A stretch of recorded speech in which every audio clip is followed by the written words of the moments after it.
You remember BraveStarr, the Native American space marshal, the talking cyborg horse, the animal spirit powers shouted like a battle cry on weekday afternoons. It felt like just another bold 80s cartoon. But here's what almost nobody remembers. One episode showed a child getting addicted to drugs, and then dying. Not metaphorically, not learning a lesson, dying. That aired on television, for kids. And somehow, that wasn't a mistake. It was a warning. Because BraveStarr wasn't just a cartoon trying something risky. It was a studio fighting for its life. This was Filmation's final stand, the last series ever produced by a company that once ruled Saturday morning television. A show made with ambition that was too big, too expensive, and too honest to survive the industry it was released into. While other studios quietly shipped their work overseas, Filmation doubled down. American animators, American wages, American production. And they bet everything on one last idea. A space western, a spiritually grounded hero, a children's show that refused to talk down to its audience. For a brief moment, it worked, and then it collapsed.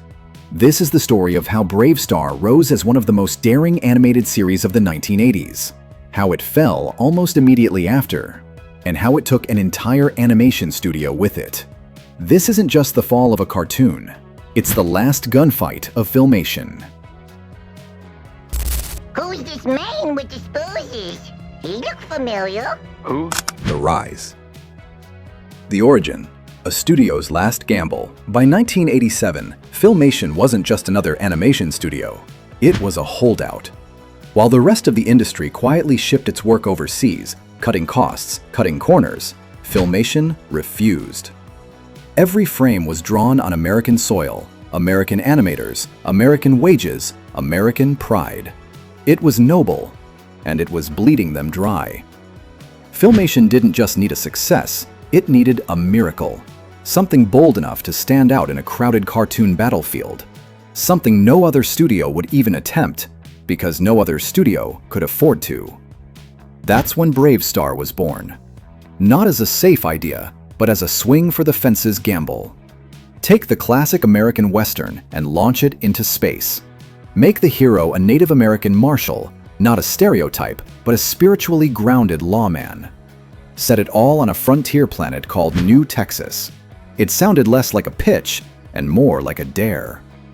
At the center was Marshal BraveStarr, a galactic peacekeeper facing Stampede and the Carrion Bunch. His abilities weren't gadgets or super science, but animal spirits. Eyes of the hawk, ears of the wolf, strength of the bear, speed of the puma. He was guided by Shaman, a mentor rooted in ancient wisdom. He rode into battle atop 3030, a talking cyborg horse armed with a rifle named Sarah Jane. On paper, it was absurd. On screen, it was unlike anything else on television. Oh, no, you wouldn't know him. That's Jingles Morgan. The breakthrough? When Saturday morning got serious. BraveStarr didn't just entertain, it educated. And not in the preachy, eye-rolling way most 80s cartoons attempted. The show tackled subjects other cartoons wouldn't touch with a 10-foot laser sword. We'll get to that drug episode, trust me, we're getting there. But the writing treated kids like intelligent viewers who could handle complex themes. The multicultural desert planet of New Texas featured diverse characters without making diversity the punchline. Indigenous culture wasn't stereotyped or simplified.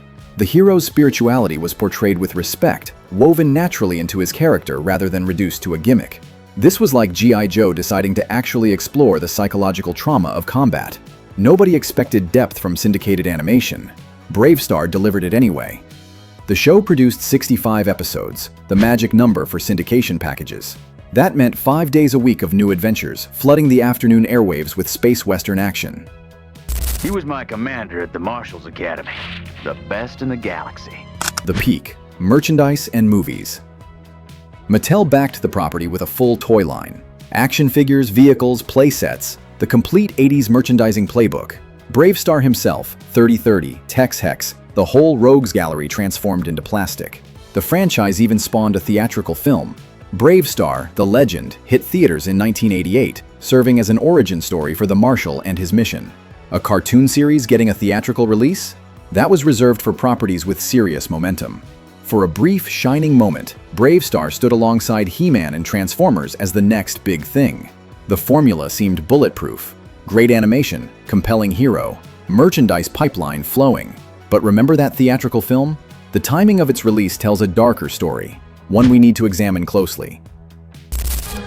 Trooper Bliss is supposed to be the best fighter in the Imperial Guard. The fall. The turning point. A studio already dying. Here's what the toy commercials didn't mention. By the time BraveStarr premiered, Filmation was already in trouble. Deep trouble. The company had built its reputation on keeping animation jobs in America. Noble mission. Terrible economics. Overseas studios could produce the same content for a fraction of the cost.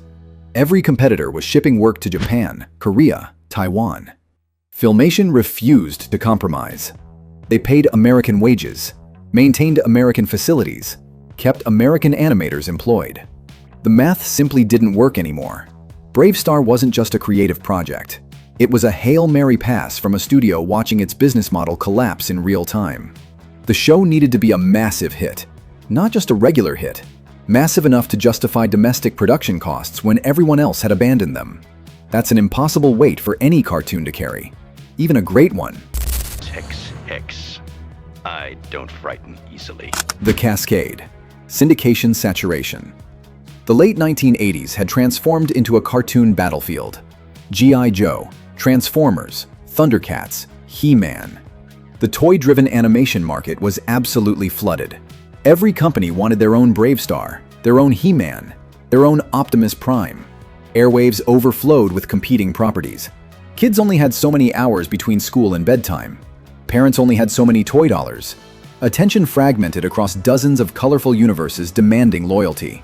BraveStarr was like a new restaurant opening in a food court that already had 15 other options. Quality mattered less than visibility. And visibility required marketing budgets that a struggling studio couldn't afford. The series premiered well. Audiences responded to the unique premise. But responded well wasn't enough anymore. The show needed to dominate. It merely performed. BraveStarr? That's right! The best marshal in the galaxy! The darkest episode, when cartoons got too real.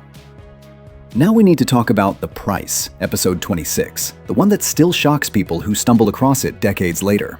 A young boy gets addicted to a drug called spin. This wasn't metaphorical, this wasn't implied. The episode showed a kid becoming dependent on a fictional narcotic and dying from an overdose. A child character died on a Saturday morning cartoon from drug abuse in 1987. Let that sink in for a moment. This aired on television for children. The episode treated the subject with brutal honesty. No magic reset button. No, he learned his lesson and everything's fine. Consequences were permanent and devastating. The moral lesson landed like a sledgehammer because the show committed to it completely. Was this brave? Absolutely. Was this the kind of content that made nervous advertisers and network executives uncomfortable? Also absolutely. BraveStarr walked a line between respecting young audiences and terrifying the adults who wrote the checks. That tension couldn't last forever. Man, you know how stupid you sound? Oh, torch you out. The final episode, Inner Strength. Strength of the Bear served as the series finale, episode 65. But calling it a finale feels generous. BraveStarr loses his animal spirit powers. Shaman sends him into the wilderness alone and unarmed to face a trial of courage. He reconnects with his abilities through personal struggle. The episode ends with Shaman teaching him that his most important powers come from within himself. It's a solid character episode, meaningful themes about inner strength, good message for kids. But a finale? Stampede wasn't defeated. Tex-Hex remained at large. New Texas faced the same threats it always had. Nothing concluded, nothing resolved. The show simply stopped. Like a book missing its final chapter, like a song fading out before the chorus. This wasn't creative choice. This was a studio running out of time and money. Filmation ended production, and BraveStarr ended with it. Not with a bang, but with a quiet character study that happened to be the last episode completed. Is it that troubles you? Perhaps I can help. I can't. The final blow, a studio's last breath.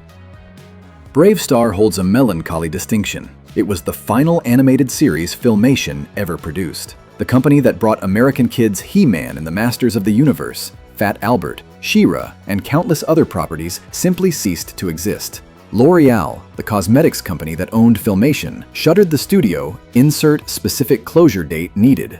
The theatrical film BraveStarr, The Legend, released after the studio had already closed its doors. A ghost promoting a finished story from a dead company. The timing was brutal irony, marketing a franchise from a studio that no longer existed to continue it. Domestic American animation took a significant blow that day. Filmation's insistence on keeping jobs stateside died with them. The industry had spoken. Cheaper was better, regardless of where cheaper was located on a map. Thank you. You're a real friend.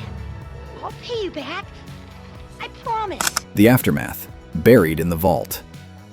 BraveStarr didn't get revivals, no reboots, no Netflix resurrections, no nostalgic theatrical comebacks. The property exists in a legal limbo that affects many Filmation series. Rights questions, ownership complications, the typical graveyard of 80s intellectual property.